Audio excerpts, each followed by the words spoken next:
Hi everyone, my name is Rachel. I'm 31 years old. For 8 years I was the backbone of Harrison Technologies. Not officially. Not in any title that appeared on business cards or conference room nameplates. But every major client knew my direct line. Every critical deadline lived in my calendar.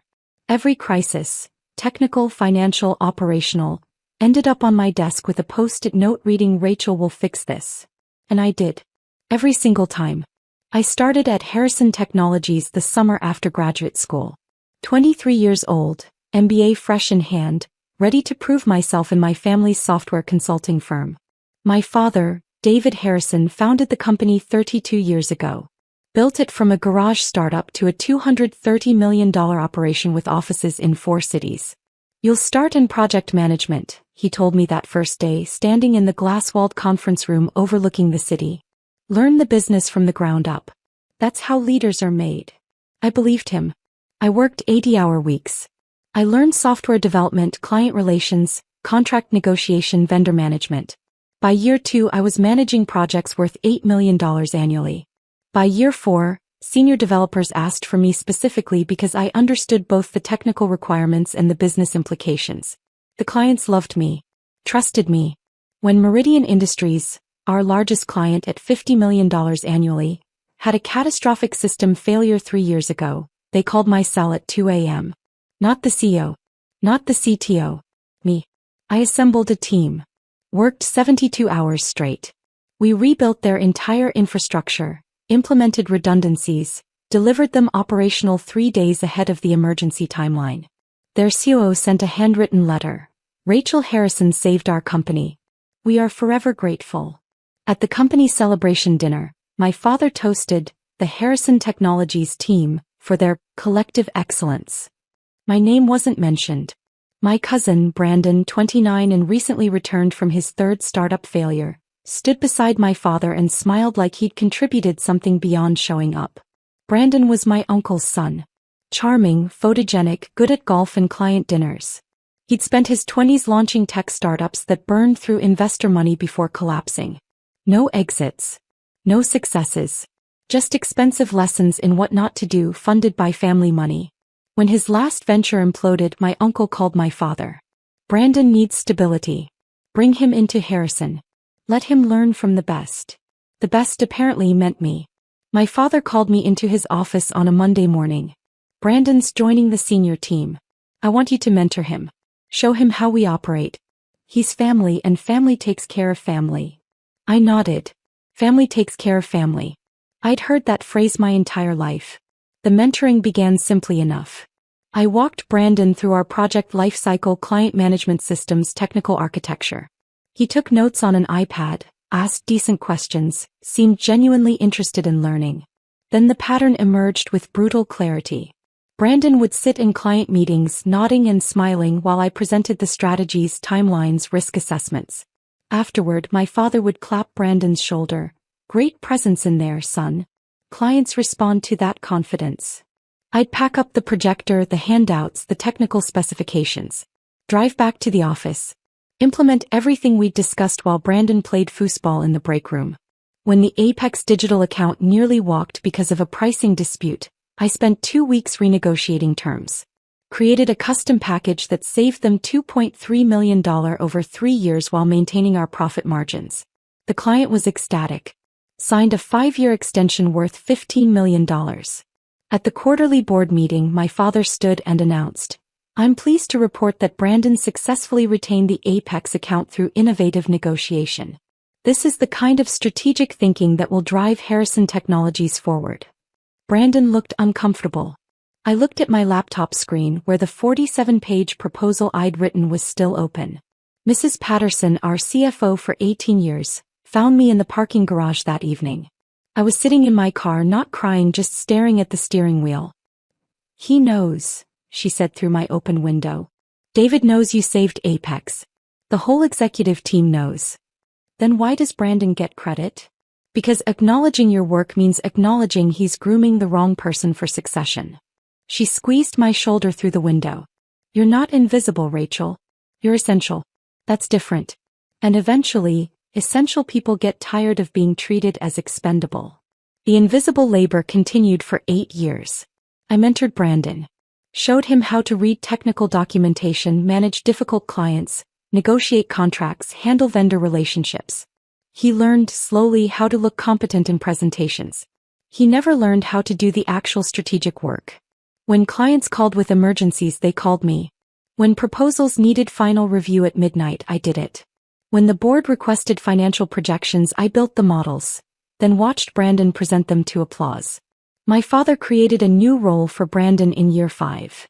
Executive Vice President of Strategic Growth. Corner office with a view.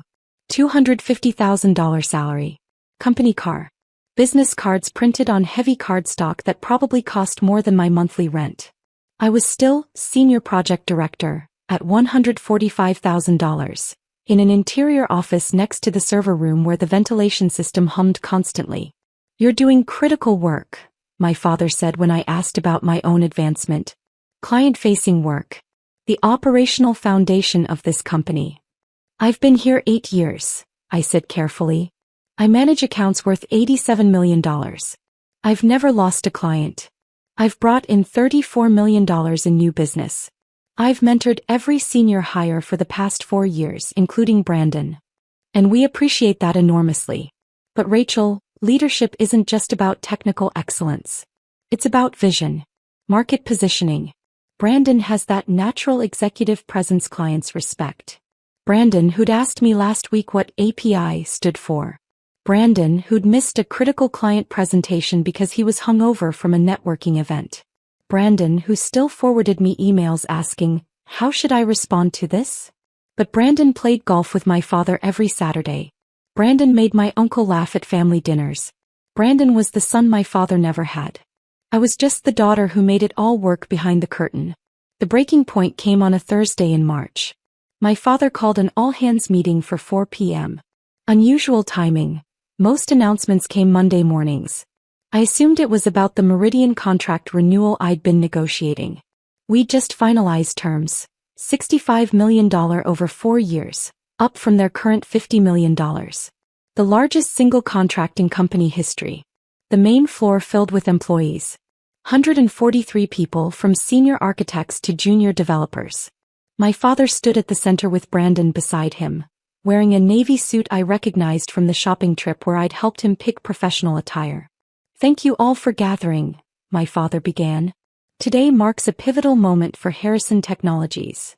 He talked about legacy, innovation, the need for bold leadership to guide us into the next decade of growth. I watched colleagues taking notes, nodding, assuming this was another corporate vision speech. "Which is why," my father continued, his voice swelling with pride, "I'm thrilled to announce that Brandon Harrison will be stepping into the role of Chief Executive Officer, effective immediately." The room erupted in applause. Professional. Expected. Scripted. I sat frozen in my chair. CEO. Not CEO. Not president.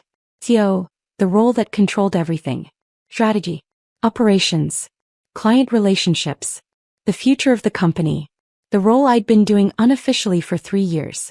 Brandon brings fresh perspective and natural leadership instincts to this position, my father said, beaming. "I'll be transitioning to executive chairman, providing guidance while Brandon leads us forward." Brandon stood, shook hands, accepted congratulations. His eyes found mine across the room. Something flickered there, guilt maybe or apology, before the smile returned. After the meeting I walked back to my office. Sat down at my desk. Stared at the email I'd been drafting to Meridian's CEO about our new contract terms. $65 million. I'd negotiated every term. Built the technical specifications.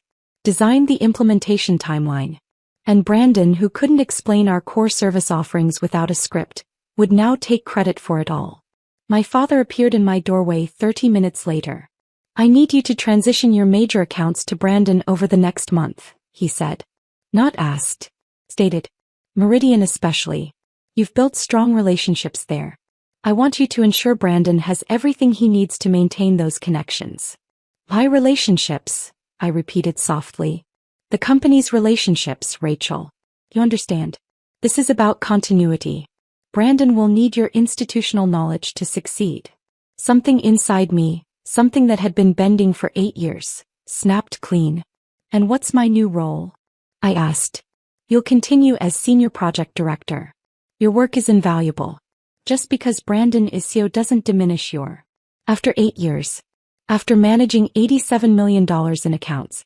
After bringing in $34 million in new business. After negotiating the largest contract in company history. After mentoring Brandon himself for 3 years. After all that, I remain Senior Project Director in an office next to the server room, and Brandon, who asks me how to spell infrastructure, is CEO. My father's expression hardened.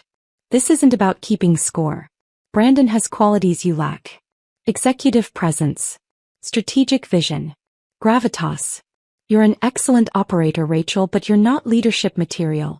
You never have been. He walked away. Not leadership material. I stared at my computer screen. Let those words settle into something sharp and clarifying. Mrs. Patterson appeared an hour later with tea. Set it on my desk without speaking. When she turned to leave, she paused. My former colleague runs talent acquisition at Novak Solutions, she said quietly. They've been trying to poach Harrison's senior people for 2 years. I could make an introduction if you wanted. I looked up at her. She smiled sadly, knowingly. Just something to think about, she said. That night, I sat in my apartment with my laptop and the files I'd been keeping for years. Not intentionally, just professionally. Documentation was my nature. Every client account I managed. Every contract I negotiated. Every crisis I resolved. Every late night. Every weekend, every holiday I worked while Brandon posted Instagram stories from ski trips and beach resorts. The numbers were staggering. In 8 years, I'd brought in $34 million in new business. I'd maintained a 98% client retention rate. I'd managed implementations for 23 major projects with 0 failures. I'd trained 16 employees who'd been promoted past me. I'd built Harrison Technologies' reputation for excellence. And my reward was watching someone else wear the crown I'd crafted. The email from Novak Solutions arrived the next morning. Subject: Confidential opportunity, Chief Strategy Officer position. I almost deleted it. Loyalty. Family. My father's voice about commitment and gratitude and taking care of each other. I opened it instead. Dear Ms. Harrison. Your reputation in the tech consulting space is exceptional. Novak Solutions is expanding our enterprise division and believes your expertise would be transformative. We'd like to discuss a Chief Strategy Officer position with full autonomy, equity participation and compensation reflecting your actual market value. Would you be available for a confidential conversation? Best regards, Catherine Novak, founder and CEO Novak Solutions. I stared at the screen. Read it 4 times. Then I replied. Available tomorrow evening, 7 p.m. Catherine Novak's office was minimalist elegance. Clean lines, natural light, art that suggested actual curation rather than corporate purchasing.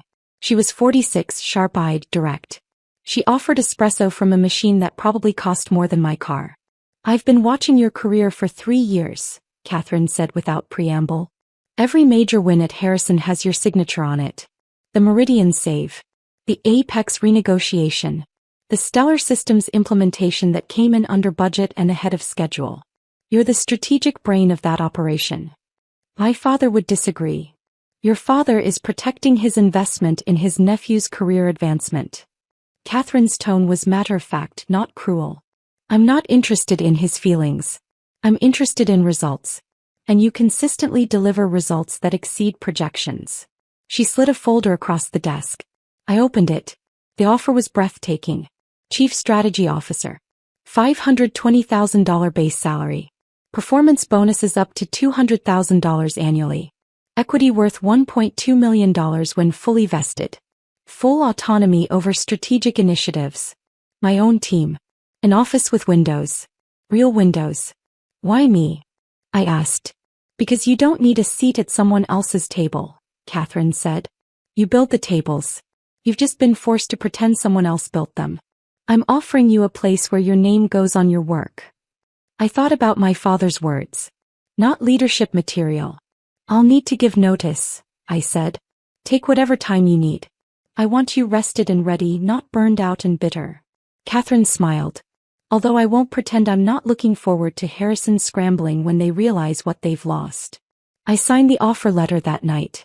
Gave notice the next morning. My father's face went through several colors I'd never seen on human skin. You're leaving? No. Right when Brandon is transitioning into his new role. That's exactly why I'm leaving. He should learn to run the company he's been made CEO of. This is betrayal. After everything this family has given you, after everything I've built for you. You built this company on my work, Dad. You just gave credit to Brandon. Novak Solutions is giving me a title that matches my contributions and compensation that reflects my actual value. This was the easiest decision I've ever made. You'll regret this, my father said, voice shaking. You can't just abandon your family. I'm not abandoning family. I'm leaving a company that treats me like support staff while giving executive titles to someone who still asks me to explain basic concepts. Brandon appeared in the doorway. Rachel, wait. Maybe we can restructure. Make you president or chief operating officer or, I repeated. 8 years of doing your work, Brandon. 8 years of mentoring you while you took credit. 8 years of watching you get promoted past me for work I did. And now that I'm leaving, suddenly there's room to restructure. I didn't ask for this, Brandon said quietly. No. But you took it anyway.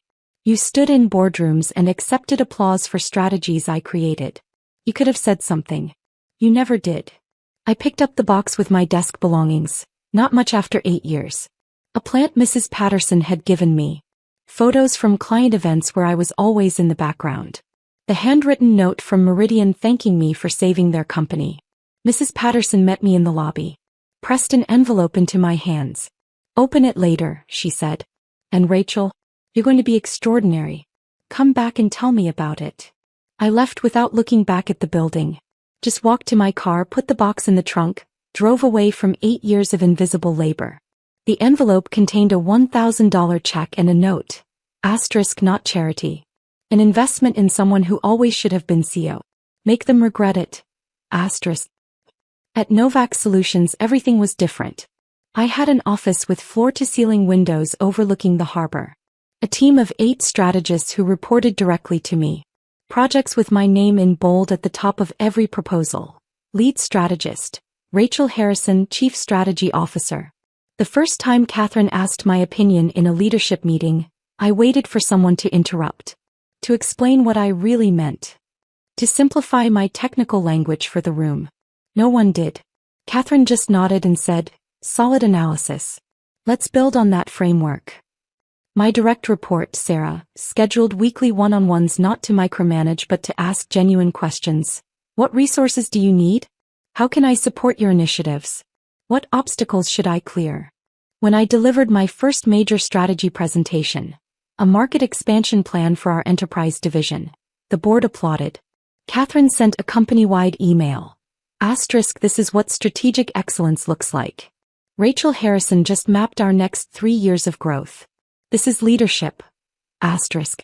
I cried in the parking garage afterward. Not from sadness. From the startling, disorienting relief of being seen. Of being valued. Of having my work acknowledged with my name attached to it. My therapist, Dr. Singh, helped me process the transition. You're grieving, she said during our second session. Not the job. The relationship with your father that you wanted but never had. He's called 23 times, I said. I haven't answered. That's boundary setting. How does it feel? Terrifying. But also peaceful. Both can coexist. Dr. Singh handed me a worksheet on boundary scripts. Remember, no is a complete sentence. You don't owe explanations for protecting your well-being. The evidence folder helped. I'd kept everything. Emails, project documentation, client testimonials, my personal spreadsheet tracking 8 years of contributions. Every time doubt crept in. Asterisk, maybe I'm being selfish, maybe I should have stayed, maybe he was right about me not being leadership material. Asterisk. I opened that folder. The data said, asterisk, you were always a leader. He just refused to see it. Asterisk. 2 months into my role at Novak, the earthquake hit Harrison Technologies. It started with Meridian Industries. Their CEO James Whitfield called me directly. My personal cell. The number I'd given him 3 years ago during the infrastructure crisis. With instructions to call anytime, day or night. Rachel, I need to talk to you about something sensitive. Of course, James. What's happening? We finalized the contract renewal with Harrison last month. $65 million over 4 years. You negotiated every term, designed the implementation plan.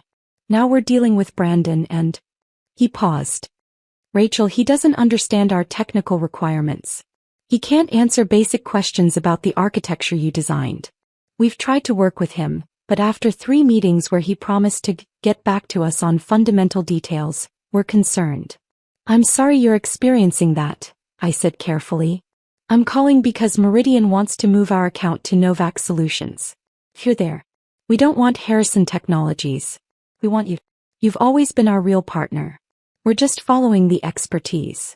I thought about loyalty, family, the right thing to do. Then I thought about 8 years of invisible labor and my father calling me not leadership material. Let me connect you with Catherine Novak, our CEO. We'd be honored to work with Meridian. The meeting happened 48 hours later. Catherine, James Whitfield, Meridian's CTO, their CFO, and me. We spent 3 hours reviewing their needs.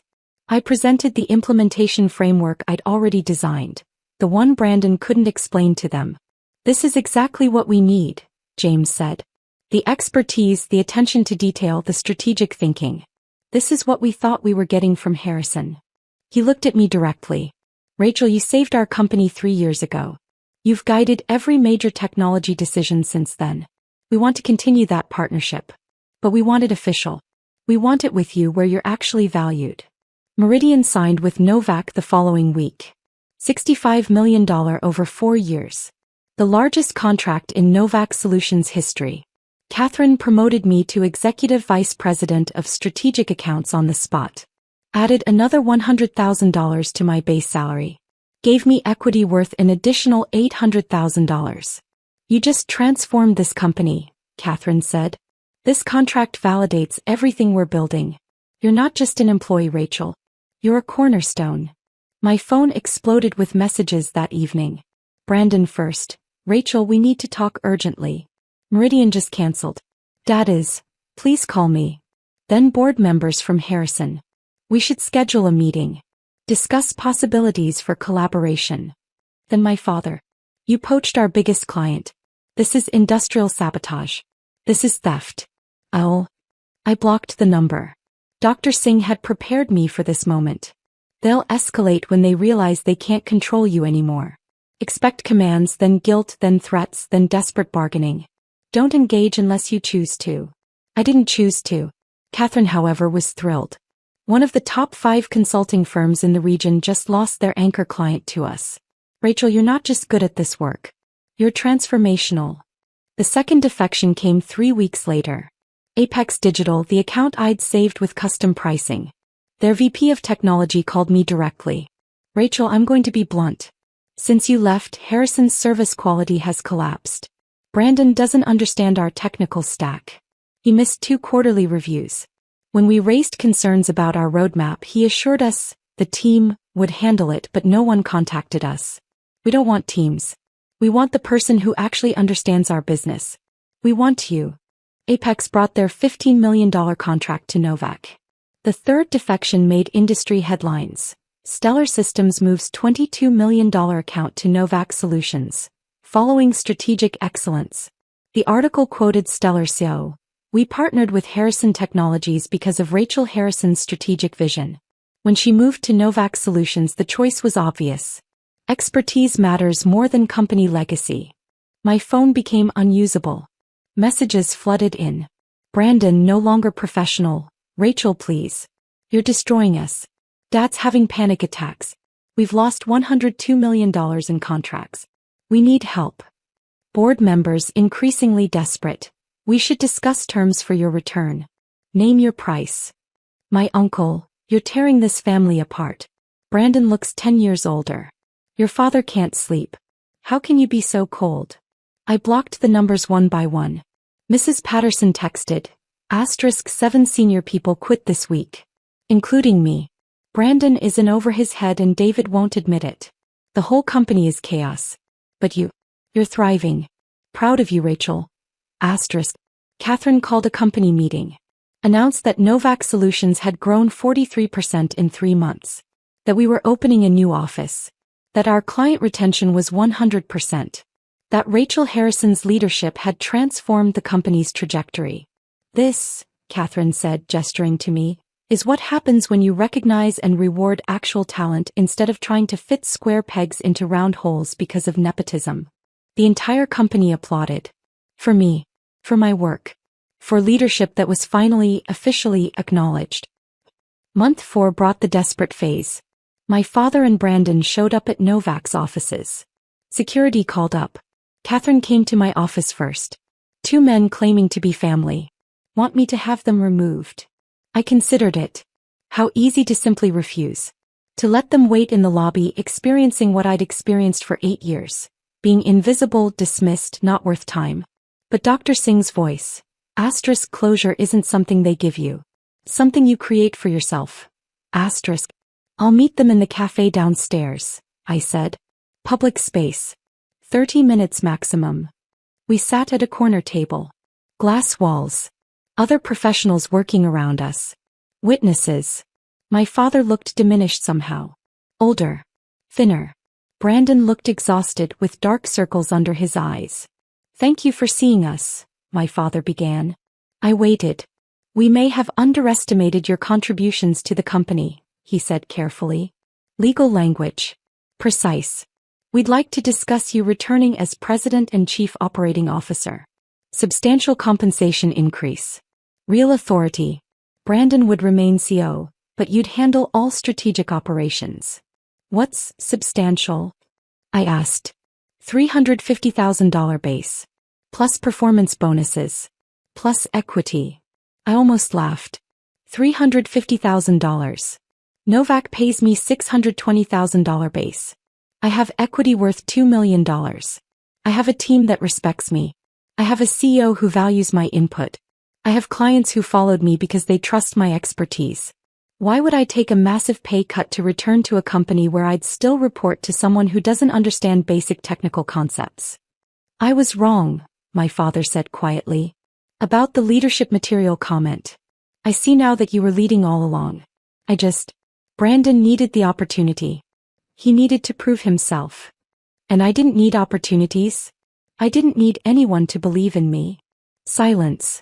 You built a company that couldn't function without the person you refused to acknowledge, I said evenly. That's not my failure, Dad. That's yours. Brandon spoke for the first time. I told Dad you should have been CEO. I said it after the announcement. But he insisted I was ready and I wanted to believe him. I wanted to prove I could do it. I know, I said. And I did. Brandon wasn't malicious. Just weak. Just willing to accept what he hadn't earned because it was easier than confrontation. But you took the position anyway. You stood in meetings and accepted praise for work I did. You could have insisted I be promoted alongside you. You didn't. We're losing everything, my father said, voice cracking. We've lost $102 million in contracts. 30% of our staff. Investors are pulling funding. If we don't turn this around in 45 days, we're filing bankruptcy. Then hire a qualified strategist. There are excellent ones in the market. Rachel, please. My father's composure broke. I'm asking you to save the company. I'm asking you to come back. To help us survive. I looked at him. This man who'd built a company but refused to see the daughter who'd sustained it. Who'd handed my cousin an executive title for work I'd done. Who'd called me not leadership material while I operated at an executive level for years. You had 8 years to ask for my help while valuing it, I said softly. You used those years to tell me I wasn't enough. That Brandon was better. That executive presence mattered more than actual results. I believed you until I found a company that judged me on merit. And then I built something without you. Something where my work has my name on it. Where my success is acknowledged. Where I'm not invisible. So you're just going to let everything we built collapse? My father asked bitterly. We built? I looked at him steadily. The data shows I brought in $34 million over 8 years. I maintained 98% client retention. I managed 23 major implementations. I mentored your staff. I resolved every crisis. I negotiated every major contract. I held that company together while you gave Brandon credit for my achievements. I stood picking up my bag. What you built was a company dependent on labor you refused to credit. What I built is a career where my contributions are recognized and rewarded. We're both living with our choices. I walked away. Didn't look back. Through the glass wall I saw them sitting there. Father and son. Looking lost. The article appeared 5 weeks later. From shadow to spotlight. How one executive rebuilt her career after family betrayal. The regional business journal had contacted me about featuring rising leaders in tech consulting. I'd hesitated, but Catherine encouraged it. Your story matters, she said. There are countless people working in family businesses, being told they're not enough while doing executive-level work. They need to know they can leave. That they're not trapped. The interview was thorough and fair. The journalist did excellent research, including talking to former Harrison employees and clients. Asterisk, I spent 8 years being told I wasn't leadership material while operating as the company's chief strategist, Harrison explains. The clients knew it. The staff knew it. The only people who didn't acknowledge it were the ones benefiting from my invisibility. The article detailed my role at Novak, the clients who'd followed me, my upcoming keynote at the National Technology Leadership Conference. It went viral in business circles. My inbox flooded with messages from people in similar situations. Daughters in family businesses. Sons overlooked for younger siblings. Employees watching less qualified relatives get promoted. Asterisk, thank you for speaking up. I'm in the exact situation. Your story gave me courage. Asterisk. Asterisk, 15 years doing my brother's work. This helped me see I'm not crazy. Asterisk. Asterisk, I left my family's company last month after reading this. Already have 3 offers. Asterisk. Brandon sent one text. Asterisk, the article was hard to read. Affair. I'm sorry for everything. Asterisk. I didn't respond. My father sent one final email. Asterisk, you've humiliated this family publicly. Made us look incompetent. Don't expect forgiveness. Asterisk. I replied. Asterisk, I don't expect it. I don't need it. Asterisk. Then I blocked the address permanently. The bankruptcy filing was announced 6 weeks before the National Technology Leadership Conference. Harrison Technologies files Chapter 11. Regional tech firm crumbles after talent exodus. The article was detailed. Client losses totaling $102 million. Staff departures, 43 employees in 4 months. Failed investor negotiations. The building lease terminated. David Harrison stepping down. Brandon Harrison, position eliminated. I felt a distant sadness. Not satisfaction. Not guilt. Just melancholy for what could have been if my father had made different choices 8 years ago. Mrs. Patterson called. How are you processing the news? I'm okay. Really? Is that strange? No, honey. It means you've healed. You've built something new. The old chapter is just closed now. He was right. I built something new. At Novak, I just closed a $47 million contract with an international manufacturing firm. Catherine was creating a new role, Chief Innovation Officer. My team had grown to 15 people, all of whom I mentored the way I wished I'd been mentored, with recognition, opportunities, and credit for their work. Tom, one of my senior strategists, brought his family to the office when I promoted him to director. His mother hugged him, tears streaming. We always knew you were brilliant, she said. We're so proud. I excused myself, went to the restroom, cried for 5 minutes, returned smiling. Dr. Singh helped me understand it. You're not grieving what you lost. You're grieving what you never had, a father who could see your worth. Will it always hurt? It'll hurt less. And eventually you'll realize the freedom is worth more than the fantasy. The National Technology Leadership Conference was held in a convention center with 3,000 attendees. I was the opening keynote. Topic: Leading from wherever you are, recognizing and claiming your value. Catherine adjusted my lapel mic backstage. Nervous. Terrified. Good. It means you care. She smiled. Go show them what not leadership material actually looks like. I walked on stage to applause. Scanned the massive audience. In the back, partially hidden behind a column, were my father and Brandon. Both in business casual. No suits, a departure from the executive uniforms they'd always worn. My father looked haggard. Brandon looked like he'd aged 5 years. I could have had security remove them. I could have ignored them completely.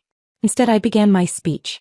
8 years ago, I worked for a company that told me I wasn't leadership material. I believed them until I realized that judgment came from people who couldn't run their own company without the person they refused to promote. I talked about invisible labor, documentation, knowing your worth in measurable terms, recognizing when you're building someone else's empire while your own potential withers in the shadows. I was told I lacked executive presence, I said, looking directly at my father, by someone who gave my cousin a CEO position based on family connection rather than competence. And when I left, taking my expertise and my client relationships, the company collapsed. Not because I sabotaged anything, but because the foundation was one person pretending to lead while another person did the actual work. The audience was silent, hanging on every word. Here's what I learned. Your value isn't determined by who refuses to see it. Your potential isn't limited by who underestimates you. And loyalty to people who exploit you isn't virtue, it's self-betrayal. I talked about Catherine saying you build the tables. About Sarah asking what I needed instead of telling me what to do. About clients who followed me because they valued expertise over company logos. If you're in a situation where your contributions are invisible, document everything. Build your evidence folder. Track your wins. And when you're ready, don't threaten, don't negotiate, just walk. Find a place where your name goes on your work. Where your voice carries weight. Where you're not just the engine keeping someone else's career running. The standing ovation lasted 90 seconds. People crowded around afterward, sharing their stories, asking questions, thanking me for giving them language for their experiences. My father and Brandon approached as the crowd thinned. Security noticed, moved forward. I waved them off. That speech, my father said quietly. You were talking about me. I was talking about systems that prioritize connection over competence. You were an example. I never realized how much of the company's success came from you. You didn't want to realize it, Dad. Acknowledgement would have meant admitting you'd promoted the wrong person. That family loyalty blinded you to merit. Brandon looked at his hands. For what it's worth, Rachel, everything you said was true. I wasn't ready. I'm in leadership training now. Starting over. Learning to actually do the work instead of taking credit for it. Good, I said sincerely. You'll be better for it. My father met my eyes. Something that might have been pride, might have been regret, flickered there. You've built something remarkable. I see that now. I know you do. Now that it's too late to matter. Is there any possibility? He stopped. Started again. Could we rebuild our relationship? I can't change the past, but maybe. Dad, I forgive you. The words surprised me, but they felt true. I forgive you for not seeing my worth. For choosing Brandon because he was easier to love. For calling me inadequate while relying on my competence. I forgive all of it. Hope flickered in his expression. But forgiveness isn't reconciliation, I continued gently. It isn't access. It isn't relationship restoration. You can be forgiven and still not be part of my life. Those are separate decisions. I'm your father. You are. And I hope you build something new. Something where you value people's contributions regardless of their last name. But I've built my own table now. There's no seat here for people who spent years telling me I didn't deserve one. I turned to leave. Paused. Thank you though. For giving Brandon the CEO position. If you'd promoted me, I'd never have left. I'd never have discovered what I could build without you. So genuinely, thank you for showing me I didn't need your validation to lead. I walked away. This time I looked back once. They stood there, father and son, watching me disappear into a crowd of professionals who respected my expertise, valued my leadership, and knew my name. 8 months later, I launched my own consulting firm, Harrison Strategic Consulting. Not to compete with my father. Not for revenge. But because Catherine had said something profound. Asterisk, you've always built the tables. Now build your own company. Asterisk. I did. Built a firm that valued documentation, credited contributions, promoted based on results. I hired Mrs. Patterson as CFO. Tom came over from Novak as VP of Operations. Sarah joined as Senior Strategist. We were small, 12 people, but profitable, ethical, growing rapidly. Meridian Industries became our anchor client. Apex Digital joined. Stellar Systems. 3 new Fortune 500 companies that had never worked with Harrison Technologies. First-year revenue, $28 million. My father sent a card. Asterisk, congratulations on your firm. I'm proud of you, asterisk. I read it. Filed it away. Didn't respond. Brandon sent flowers. Asterisk, you were right about everything. Starting from the bottom is humbling. Good luck with your company. Asterisk. I sent a brief thank you email. Professional. Distant. Catherine called to congratulate me. You did it. Built something with your name on it. Literally. I did. Any regrets? I thought about it. About the 8 years at Harrison Technologies. The invisible labor. The interior office next to the server room. The speech where my father called me inadequate. No regrets, I said. Everything led here. On Sunday morning I went to the office alone. Walked through the empty space. 12 offices, conference rooms, a kitchen where we actually talked to each other like humans, not corporate personas. My office had floor-to-ceiling windows. A view of the harbor. My name on the door. Rachel Harrison, founder and CEO.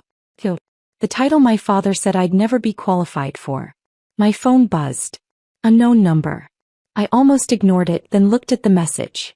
Asterisk, this is David. Saw the article about your firm's success. $28 million first year. You were always capable of this. I'm sorry I couldn't see it. Asterisk. I stared at the screen.